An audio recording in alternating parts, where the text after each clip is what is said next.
يعني وياكم اخوكم الاسدي، ورجعت وياكم بفيديو جديد بعد انقطاع دام ل13 يوما. حبايبي هاي القناة مثل ما تدرون انا عندي صارت قناتين، قناة راح تختص بتختيم الالعاب مثل ما تدرون، بفضل الله وفضلكم قدرت اجمع هاي البي سي يعني متخصصة بلعبات قوية راح اقدر اشغل عليها الحمد لله والشكر، لان كانت السابقة اللي قبل صراحة ما تشغل، بس هسه الحمد لله والشكر قدرت بهاي البي سي لان مواصفاتها الحمد لله والشكر زينة، الحمد لله والشكر، الحمد لله والشكر زينة. فالاريد من عندكم حبايبي لا تنسون الدعم واللايك والاشتراك، وتنزل بالتعليقات تكتب لي تعليق حلو مرتب وتقول لي شنو تريد من اللعبة نختمها سوا، وطول تشجيعاتكم وترتيباتكم. ومثل ما تشوفون يعني فد استديو مرتب مثل ما قدرت عليه الحمد لله والشكر.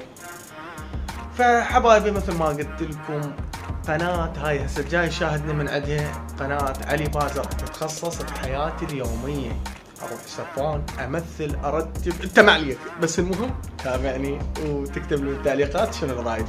اما القناة علي بازر جيمنج راح اوفر لكم الرابط اسفل هذا الفيديو، روح شوف ايش بيها ما بيها واكتب لي تعليق هم حلو، قل لي حبيبي اريد اللعبة الفلانية، وانا مثل ما تشوفون الحمد لله والشكر قدرت هسه لعبات قويه جاي انزل ونختمها سوا ونرتب لها الحبشكلات، خلينا نصير يوتيوبريه قويين ونقدر ندق ويا اليوتيوبريه بفضل الله وفضلكم ان شاء الله. اريد دعمكم، كل شيء ما اريد من عندكم، اللايك ببلاش والحكايه الحلوه صدقه، فانت اكتب لي تعليق حلو ومرتب ونبلش.